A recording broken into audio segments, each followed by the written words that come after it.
Jim Ellis Automotive believes that buying a car should be quick, easy, and convenient. Hi, this is Buck Ballou speaking on behalf of my friends at Jim Ellis Automotive Group. When you're ready for your next car, truck, or SUV, I invite you to visit jimellis.com. It's the easiest way to shop and compare more than 5,000 new certified pre-owned and pre-owned vehicles. Find the right vehicle that's right for you and use the Jim Ellis Expressway to start or complete your entire purchase online. Calculate your payment, determine the value of your trade, secure financing, and more. At Jim Ellis Automotive, you can shop from the comfort of your home or on the go with your mobile device or in person at any of our 21 family-owned and operated dealerships located throughout Metro Atlanta. Jim Ellis Automotive also provides at-home services including test drives, new vehicle delivery, and some service appointments. Ready for a quick, easy, and convenient car buying experience? Visit jimellis.com today. Jim Ellis Automotive, where you can always expect the best.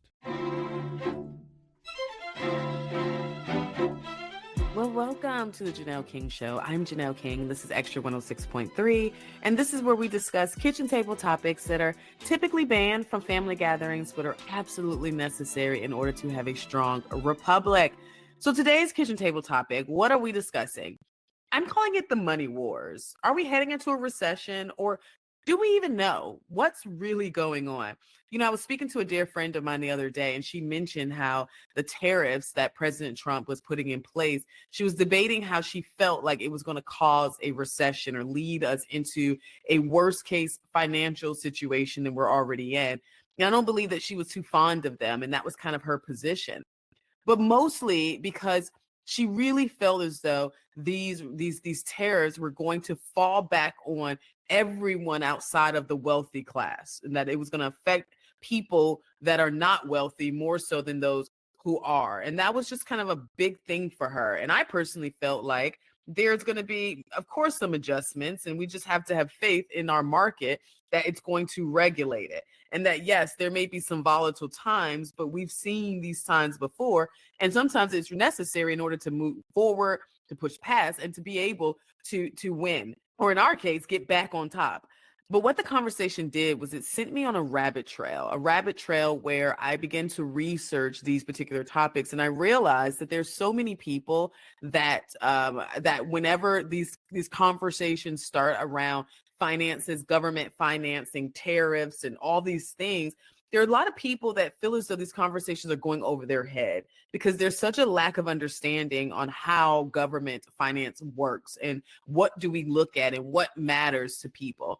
So in this episode, we're going to hit as much information as possible regarding the money war and what's happening. We're going to hit topics such as the debate surrounding the federal budget, but depending on when this drops, we may have already passed it or we may be somewhere else, but it's important to know what's happening with the federal budget and why this keeps happening. What does it mean when we talk about a continued resolution? What are tariffs? What does the acronym GDP mean? And what does it have to do with all of this? Is a recession in our future? How does the market affect politics? And when I hear people talk about job numbers, what are they really saying? So I'm going to try to hit as much of these topics as I possibly can so that I can bring you into this money war discussion so you can be able to participate adequately. And then finally, at the end of the show, I'm going to share my take on some of these issues, as well as provide you with some helpful tips to help us weather the storm that may or may not be coming. But first, current events. So staying in the same vein of spending, and speaking of spending, DOGE, our Department of Government Efficiency, is cracking down on credit card spending. Apparently, thousands of government credit cards are set to be frozen, with civil servants required to reapply to justify their need for them. This is happening because data has shown that spending, particularly procurement cards or procurement spending, has increased from $155 million in the 2020-2021 cycle to $675 million in the 2024 to 25 cycle. So we're talking about going from $155 million being spent a year to $675 million spent a year on procurement credit cards. These are federal employees. What are they all flying first class? What is going on? Anyway, the government plans to reduce the number of procurement cards by at least 50%, and lower hospitality spending, which has already been limited from $2,500 to $500. I mean, why were we spending that much money? Anyway, criticism arose after it was revealed that taxpayers' money was spent on luxury items and experiences, highlighting a lack of scrutiny. So that's where all of our taxpayers' dollars were going. And this is why people don't have any patience and why they're a little bit annoyed with federal workers who complain about having to go into their jobs to work, but yet we're seeing things like this. So it's just not good. Anyway, along with cracking down on spending, he's also continuing with the cuts.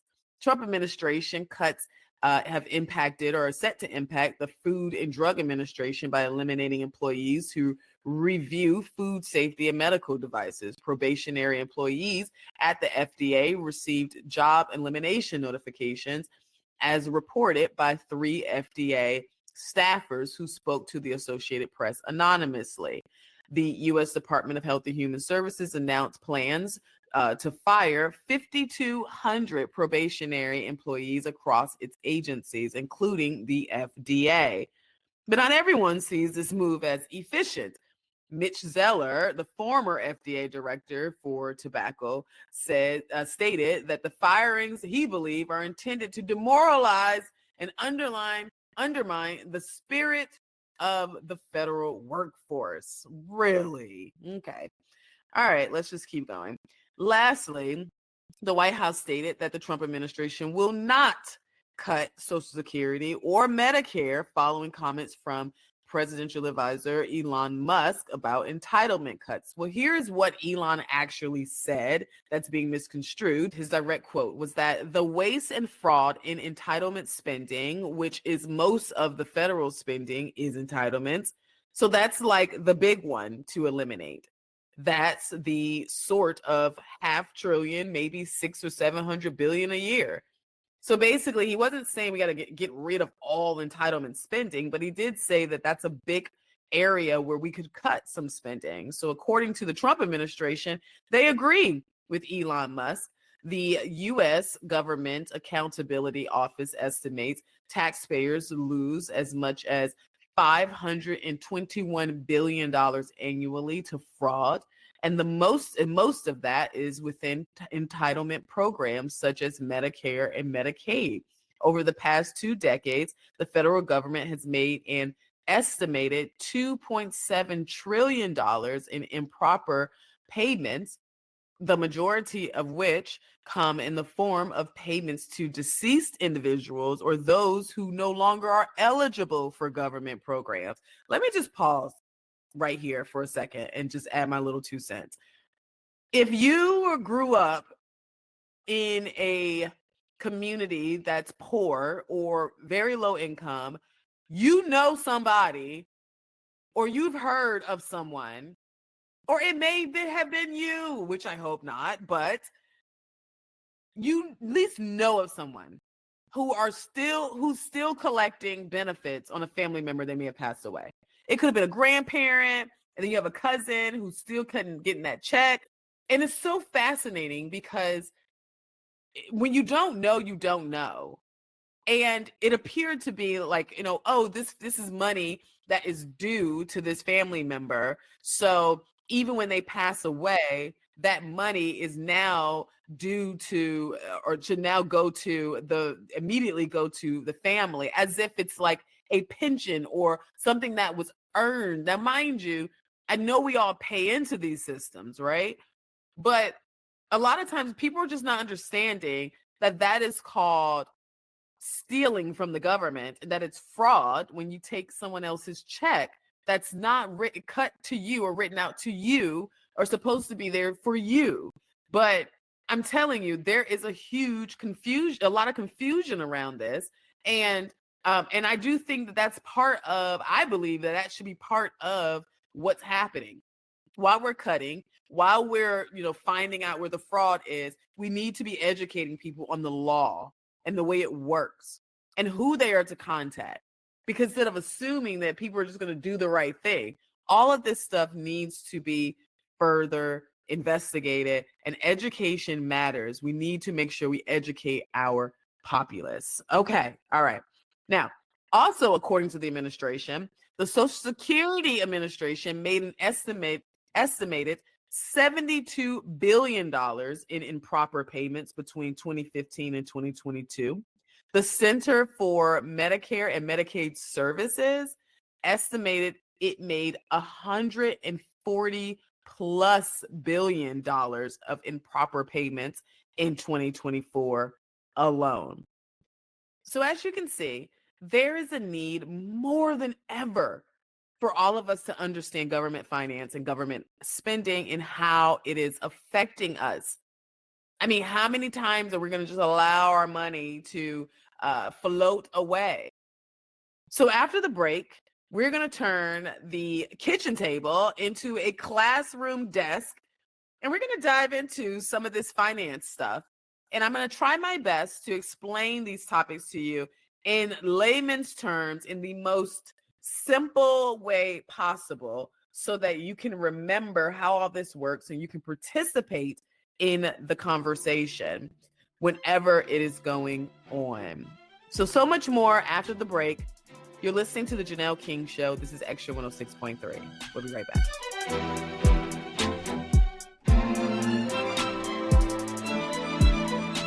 Hello, everyone. My name is Suzanne Guy, and this is the Church's Moment.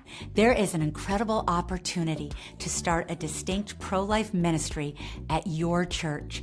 We started one at our church about 5 years ago, and the fruit has been tangibly beautiful. We do monthly meetings that educate and equip the body of believers on sanctity of human life issues from womb to tomb by bringing in and featuring different pro-life leaders from all over Georgia, as well as featuring different ministries like post-abortion healing ministries or foster care ministries. There are so many great community partners out there. And then the second part of this pro-life ministry is having a care team.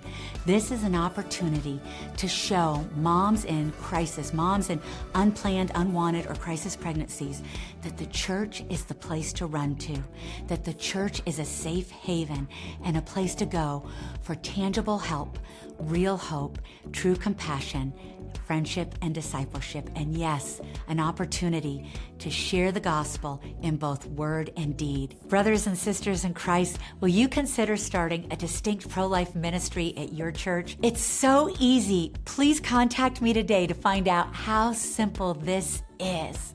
You can contact me at my email, proverbs318@att.net. This is the Church's Moment.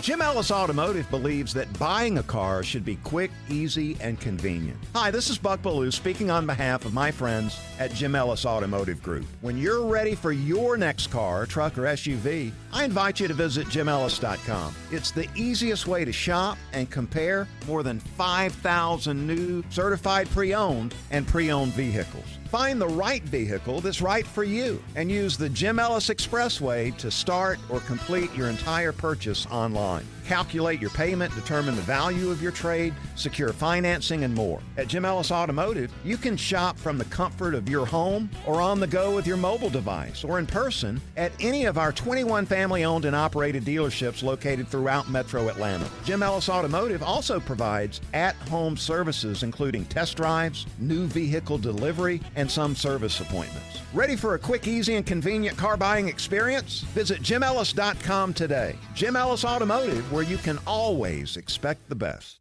At Marietta Eye Clinic, we understand the importance of good vision. Whether it's reading, driving, or playing sports, clear vision is essential. And we have all the bases covered, from annual eye exams and our full-service in-house optical department to advanced surgical procedures and management of serious eye diseases. Marietta Eye Clinic's 35 expert doctors and staff provide award-winning eye care. Pick from one of our 12 Atlanta area locations and schedule an appointment online at mariettaeye.com. Marietta Eye Clinic, your vision is our priority. Welcome back to the Janelle King Show. I'm Janelle King, and this is Extra 106.3, and this is where we discuss kitchen table topics that are typically banned from family gatherings, but are absolutely necessary in order to have a strong republic. And today's kitchen table topic is the money wars. Are we heading into a recession? And what is all this talk around government finances? Now, before the break, we hit a few current events, and I wanted to make sure that I dedicated the bulk of this segment towards educating you on some of what this money talk is all about. These are the conversations that are happening around you and absolutely affect you. But unfortunately, when we hear these different terms like tariffs or GDP, we get a little nervous and sometimes confused because we feel like this is a subject that we need to stay out of because we may not be as equipped to have a conversation around government finances. And ultimately, it's simply because there's a lack of understanding. So I want to help you with that because we cannot be an informed populace, and we certainly cannot be a populace of people who are holding our leaders accountable if we're staying out of important conversations like finances and money. So let's just start with what is a recession and why are we talking about this right now? Well, we all know that we're in an inflationary period, which means that we are looking at high prices in the grocery stores and things just seem to be very, very elevated and high. So, but recently, President Trump was interviewed, and during his interview, he was asked if a recession was in our future. And his response actually kind of sent the market plunging. Take a listen. Look, I know that you inherited a mess, and you said that the I've other only night. been here, But for are you expecting a recession this year? I hate to predict things like that. There is a period of transition because what we're doing is very big. We're bringing wealth back to America. That's a big thing. And there are always periods of, it takes a little time. It takes a little time. So as you can see, that comment, it absolutely sent the market plunging. And those who had money, they began to pull it out of the market. Let's sell, sell, sell. We have to understand, what do we mean when we say a recession? Like, what is a recession? Are we talking about bread lines? Are we talking about extreme unemployment? Sometimes it can get that bad, and it can be that bad. And quite frankly, it can get that bad at any point. So I want to simplify some of these economic concepts of just a little bit, keeping in mind that I'm not an economist. There's the great Thomas Sowell for that. There's the great Milton Friedman for all of that. I'm just a girl who wants to understand and want you to understand with me.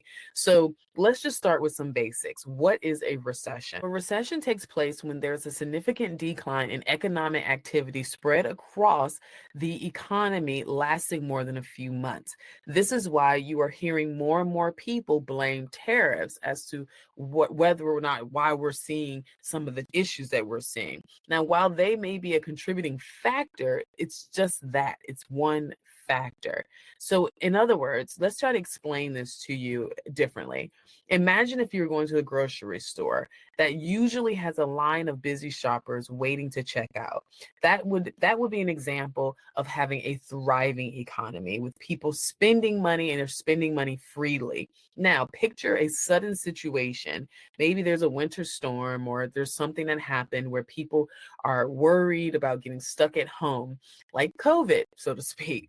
The stores are still open, but the number of shoppers drastically decreases, leading to shorter lines at checkout. In this scenario, the grocery store represent the economy, and the recession is like that storm. It's a period where consumer confidence drops, leading to reduced spending. Just as the store struggles with the less cash coming in, businesses all across the economic face challenges with lower sales. So if you are a business now that's in this economy, you're now facing these challenges but of having lower sales, which can result in layoffs as well as a slowdown in growth as a whole as a business.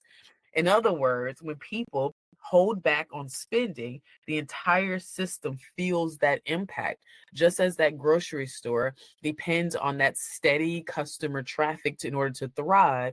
So, thrive, so does the economy require economic activity to keep going so that it can thrive. So when the president sounds unsure about what's ahead, guess what we do? we stop spending money. We start saving a little bit more. We start cutting the non-essentials such as nail salons. We decide to start packing our lunch rather than going to a local restaurant to grab a bite to eat, et cetera, et cetera. Matter of fact, the number one sign that a recession is looming is a decrease in consumer spending, while also seeing a rise in unemployment, which is taking place due to some of these layoffs, but it's also taking place because if people are pulling back on their spending, then a lot of businesses are now going to have to try to figure out how they're going to still be able to maintain costs, because it still costs. Every time a business turns those lights on, there's a cost associated with that has to be covered. And it's typically covered through revenue, which is what the business makes as it relates to what they providing a product or a service. So all this has to happen, and it all has to happen and together in order for it to all work appropriately.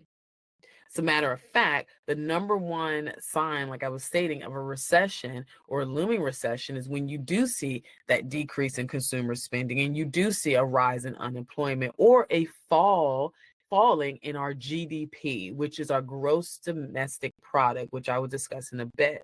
So I completely understand where President Trump is coming from, and I appreciate his honesty in allowing us to be able to make certain decisions that's appropriate for us, knowing what could possibly be coming, and just not taking us as fools and trying to tell us something that's happening when it's really not. So there has to be a time of preparation. I believe that President Trump understands that, and that's what he's allowing us to do. So let's go back and talk about GDP really quickly. So what does it mean when we say a gross domestic product? So GDP, or gross domestic product, measures the total value of all goods and services produced in a country within a specific time frame. Because this is a bit harder to understand, I'm going to associate it with an analogy with each part of this understanding so that you can see it and have a type of picture that can associate with it. So to understand GDP, or gross domestic product overall, you have to think of it like a report card. So let's just say the GDP is a report card of America, right? The School of America. And the report card summarizes a student's performance in various subjects, showing grades that reflect how they are doing overall. So in this analogy, the student represents the country's economy, and each subject, like math, science, and history, will represent different sectors of the economy, such as manufacturing, services, or agriculture. So if you have a high GPA, which indicates the student is excelling in their studies, just as having a rising GDP reflects a healthy, growing economy. So think about it like this. If I have a high GPA, which is reflecting how I'm doing in my studies, a GDP reflects how the economy is doing, whether it's healthy or it's growing, where various sectors and how various sectors are performing. Conversely, if the student gets a low grades, it has low grades in several different subjects, that would indicate that they are struggling, and that would mean that their GPA would drop. Similar to the falling of our GDP, that signals economic challenges. So when listening to a discussion about GDP, you want the number to be high.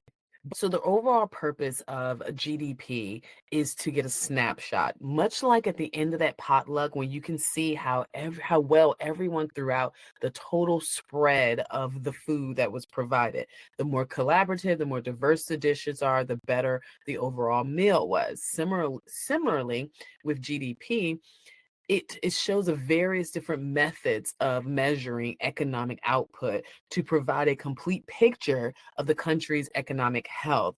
If there are fewer dishes or less variety of businesses and goods and services being provided, then it suggests that the community isn't as vibrant, just like a just like a declining GDP would indicate economic challenges. It helps us gauge the overall health of the economy and informs policy decisions. So, a good GDP growth rate can vary based on the country's economic conditions and stage of development, but generally, for developed countries like the United States, Germany, Japan, the GDP growth rate is around 2% or 3%, and that is considered to be healthy. This range indicates steady economic growth without overheating the economy, which can lead to inflation, which we're in right now because the economy got a little overstimulated.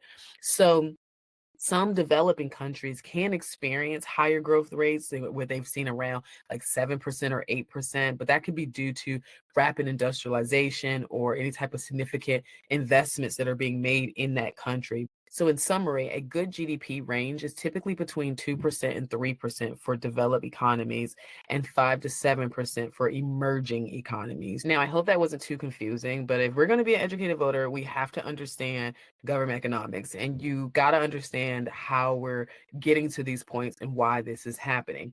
Other points you will hear when understanding the money war, it can be talks about, you maybe hear things about how the market affects politics. And this simply means that the stock market performance can influence political decisions and public perception of government effectiveness. So think of politicians as players in a game and the stock market as the crowd. So if the crowd, public opinion, is cheering, then that typically means that the market is up. And then politicians feel more confident. But if you're hearing booing, that typically means the market is down. And then they're typically faced with a lot of pressure. So policymaking is often balanced between economic needs and political pressures, heavily impacted by market performance. Something else that you will likely hear about as you are educating yourself on the economics and government finances are job numbers. So, job numbers reflect the employment statistics, including unemployment rates and job creation or loss over a period of time. It's like a sports team tracking player performance. So, job numbers help businesses and the government understand the health of the job market.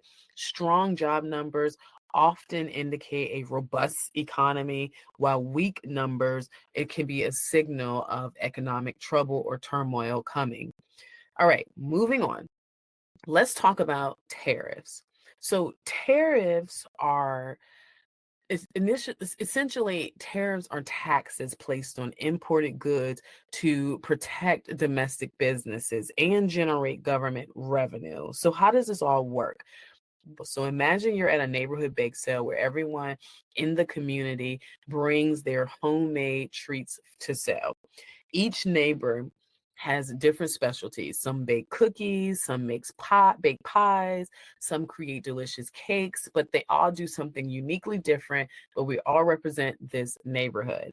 Now, let's just say there's a new family that moves in nearby and starts selling their desserts at a much lower price.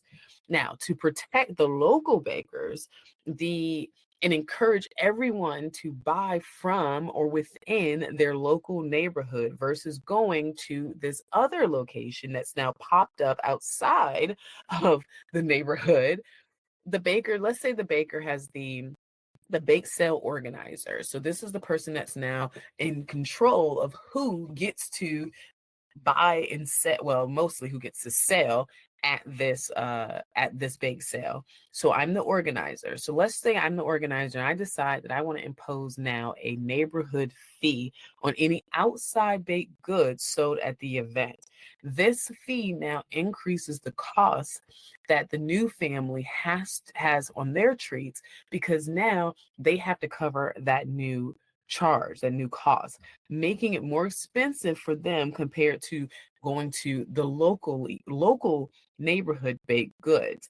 In this analogy, the bake sale represents the economy, and the local bakers symbolize domestic businesses or American businesses competing in the market. And then the new family that's selling treats outside of the neighborhood represents foreign companies offering imported goods.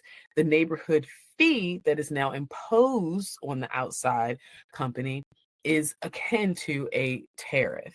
Just as the fee makes outside desserts less attractive to buyers, tariffs are taxes on imported goods that raise their prices and aim to encourage consumers to buy domestic products.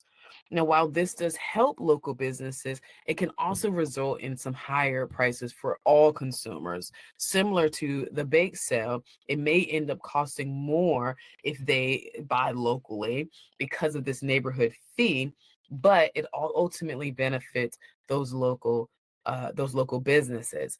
So you can't get mad at the bake sale organizer for deciding that this would be better for those local businesses, because in this analogy her role is to protect the businesses on the street, much like our federal government. Its responsibility is to ensure that I am not burdened as a business owner. So to be clear, we are in a tariff war. Trump is not fighting by himself. Every country sees a transition of power as an opportunity to negotiate. And to be quite frank, I am interested in seeing what he can do. Now, so far, President Trump has imposed a 25% tariff on steel and aluminum imports from all countries, reinstating duties that have been waived or exempt. And recently, Trump threatened to impose a 200% tariff on European wine and alcohol in the EU if they proceed with a 50% tariff on American whiskey, as reported. The European Commission President Ursula von der Leyen defended the EU's countermeasures, stating the need to protect consumers and businesses. So, as you can see, the bake sale organizer isn't the only one protecting her side of the street.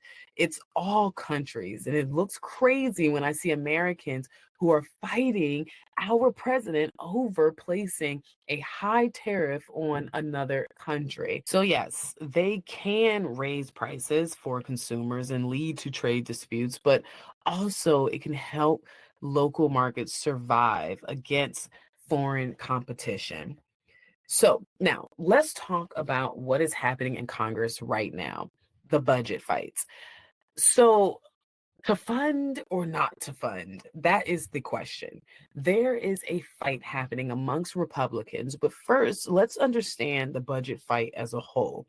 So, the federal budget is a financial plan proposed by the government that outlines expected revenue from taxes and other sources and planned spending on various programs, services, and departments for the upcoming fiscal year, which runs from October 1st through September 30th. The budget serves several key purposes. Allocating resources, it determines how much money is allocated to various sectors such as defense, education, healthcare, infrastructure, and social services.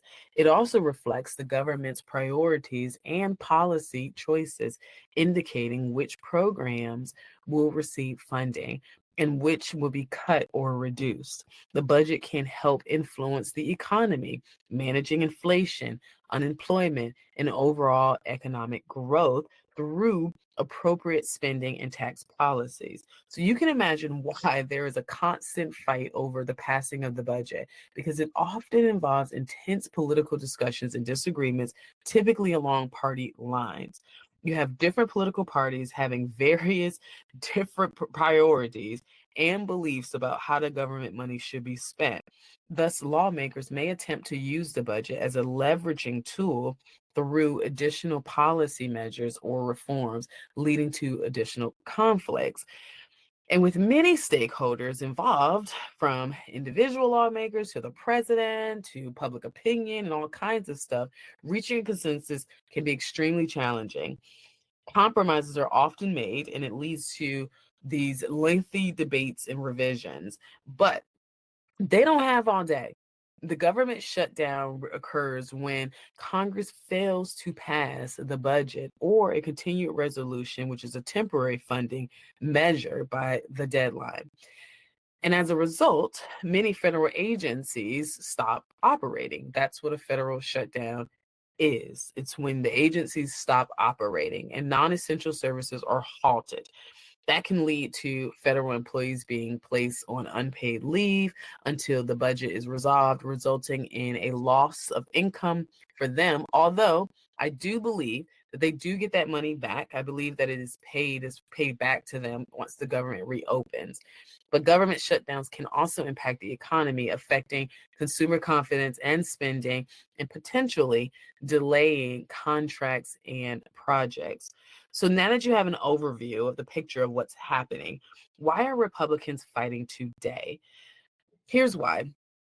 Because oftentimes the budget is filled with what politicians, or what we like to call pork or fat, right?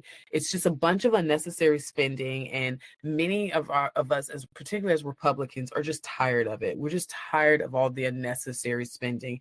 As I ran down earlier in the show, there's clearly a lot of unnecessary spending happening right now.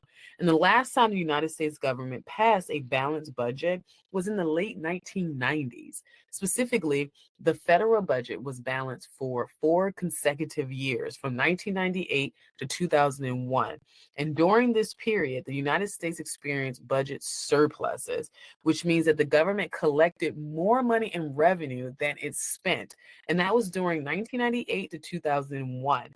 The fiscal year ended with a surplus of approximately $69 billion in 2000 and $128 billion in 2001. Since then, the annual budget deficits have become more common, primarily due to an increase in government spending and various economic factors. So, the issue of achieving a balanced budget has since remained a topic of considerable debate, much like today. Because we were facing a government shutdown in December of 2024, Congress reached a deal to avert the government shutdown by issuing a continuing resolution, or for short, they call it a CR, which is a temporary funding measure that allows the government to continue operating when a new budget hasn't been passed. It's like knowing you hate the gym, but you can't end your subscription until another month. So you have to renew with the old subscription until the next month can come, and then you can decide on a new plan because you haven't made up your mind yet. So you just renew because you're still trying to decide what you want to do, what you want your new plan to be. And in this case, it's kicking the problem down the road, preventing the government shutdown, but ensuring that essential services remain available, even though the budget is still an ongoing debate. Well, this is a problem, particularly for Representative Thomas Massey and Senator Rand Paul of Kentucky. And here's why.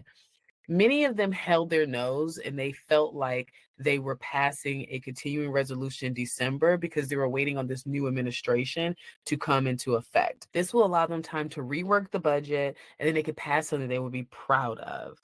Well, the agreement came, it included funding various government programs, and certain concessions were made in order to get bipartisan support. Now it's time to pass the budget again. So now this back up because remember, we kicked it down the road. However, President Trump is supporting kicking the can down the road again, or at least a little bit more, stating that he needs more time to make America great again, and is not happy with Representative Massey, who is beloved by Republicans. You know, President Trump is calling for Representative Massey to be voted out after Massey announced that he would oppose the continuing resolution. Massey claimed that Democrats have offered enough votes to pass the resolution despite Trump's criticism. Trump labeled Massey as a grandstander and vowed to lead the effort against him. Massey has previously faced challengers, but stated his constituents value transparency and principles over loyalty. Look, I'm personally on Massey's side when it comes to this. You know, he's been attacked several times, but he maintains his seat. And people understand that because he's someone who's principled and they believe in that. And they know that he believes in what he's saying. And he believes that we need to stop all this spending and that lawmakers need to do their job. I agree. Doge found USAID to be a huge money pit, yet passing a continued resolution would fully fund the USAID as before, and it just doesn't make sense. And I'm really over this whole threatening of taking seats if you don't do what I tell you to do. Now, not if you are listening to your constituents, but it just so happens that your constituents want something that I don't want. But if you don't do what I tell you to do, that's a little annoying to me. And I'm so sorry, but Trump does not get to decide who represents Massey's constituents. And when I see these type of threats, my initial thought is that Trump doesn't care about what the people want because it doesn't fit what's happening or what he would like in with his narrative. And we got to be careful with that. Because whether that is the plan or not, that's certainly how it comes off. The House bill is estimated to add $4 trillion in debt over the next 10 years, according to the Committee for Responsible Federal Budget. So what are we doing? We can't be down for major changes on one hand and then we fight it on the other. Discourse is necessary. And I really just want Congress to place the same amount of energy that they have while they're negotiating. And I want them to point that towards coming up with solutions to get us back in a place where we can pass a balanced budget. All right. Now, I want you to pat yourself on the back because you made it through that economic lesson. I hope you feel better. I hope you feel a little more equipped to participate in these economic conversations because they're happening and they're happening around us. After the break, are we heading into a recession? Is now the time to pull all this information and pull it together and put it to work? So don't leave the table just yet. You're listening to the Janelle King Show right here on Extra 106.3. We'll be right back.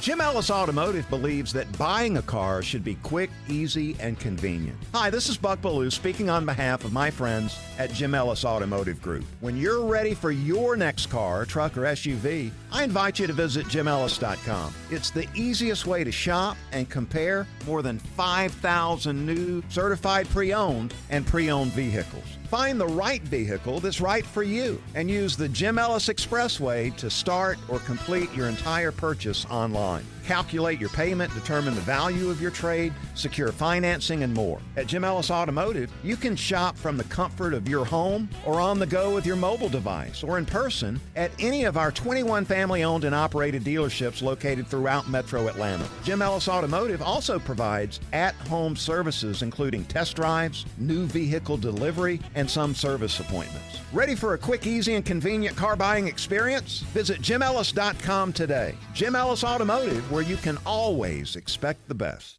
Is there chaos in your garage? Wheelbarrow, will you just roll forward a little bit? I am kind of cramped in here. No can-do, lawnmower. This garage is a wreck. We have no room. Hey guys, bring it down. At least you're not hanging on a wall, okay? Weed whacker? No fighting. You want some of this? I'll come down there and whack you. Hi, I'm Christina, and at Artisan Custom Closets, we help families organize and simplify their garages with customized storage solutions. See what's possible for your home at artisancustomclosets.com, and then call us for a free in-home consultation. artisancustomclosets.com.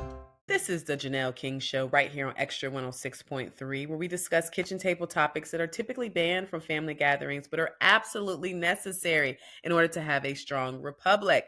And if you're joining us for the first time, don't worry. You can catch an encore episode tomorrow at 9 a.m. right here on Extra 106.3. And remember, our podcast drops every Tuesday wherever you get your podcast.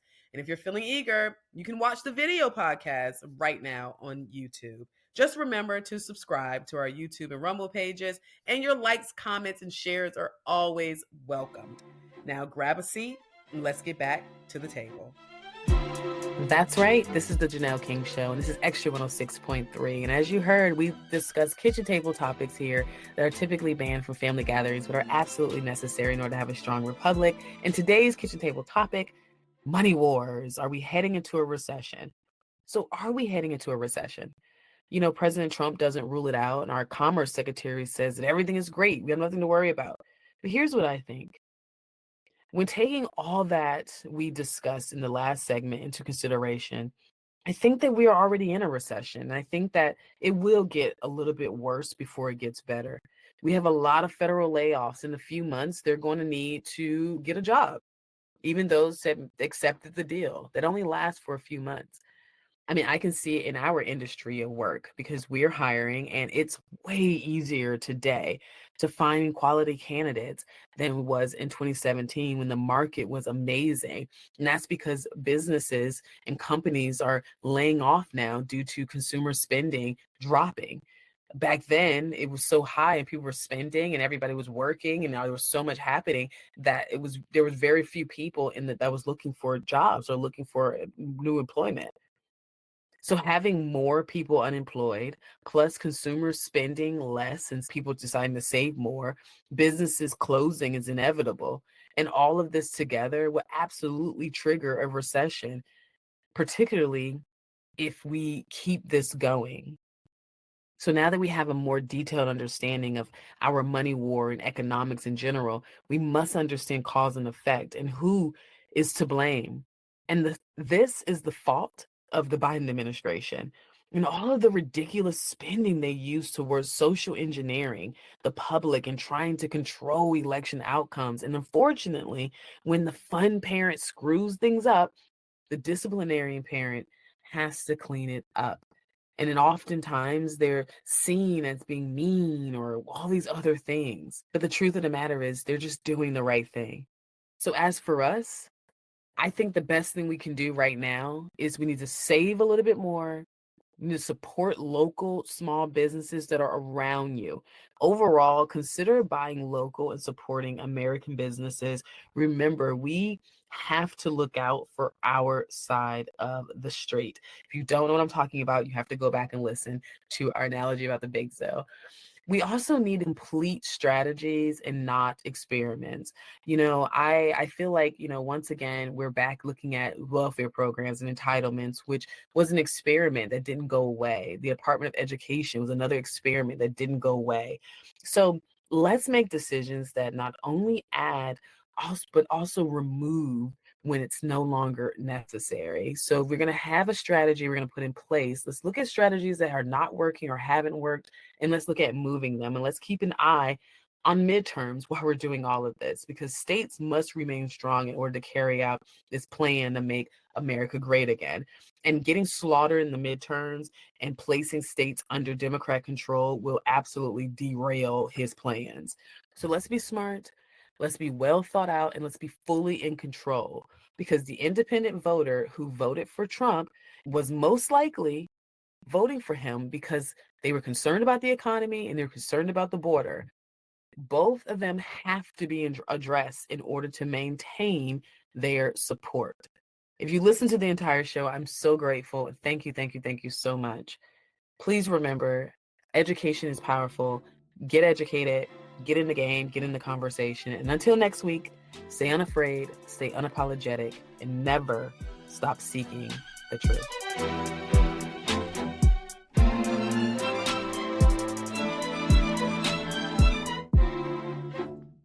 Jim Ellis Automotive believes that buying a car should be quick, easy, and convenient. Hi, this is Buck Ballou speaking on behalf of my friends at Jim Ellis Automotive Group. When you're ready for your next car, truck, or SUV, I invite you to visit jimellis.com. It's the easiest way to shop and compare more than 5,000 new certified pre-owned and pre-owned vehicles. Find the right vehicle that's right for you and use the Jim Ellis Expressway to start or complete your entire purchase online. Calculate your payment, determine the value of your trade, secure financing, and more. At Jim Ellis Automotive, you can shop from the comfort of your home or on the go with your mobile device or in person at any of our 21 family-owned and operated dealerships located throughout Metro Atlanta. Jim Ellis Automotive also provides at-home services including test drives, new vehicle delivery, and some service appointments. Ready for a quick, easy, and convenient car buying experience? Visit jimellis.com today. Jim Ellis Automotive, where you can always expect the best. Feel like you're not at your best? Low energy, low libido, or stubborn weight gain could mean low testosterone. And Game Day Men's Health offers a complimentary testosterone test and consultation to help you get back in the game. And Game Day isn't a fly-by-night clinic. It's the largest health provider in the country when it comes to men. Over 300 locations nationwide, 10 here in Atlanta. They specialize in testosterone replacement therapy, peptide and vitamin treatments, and medical weight loss. Visit GameDay680.com to schedule your free consultation. That's GameDay680.com. Take control and get back in the game.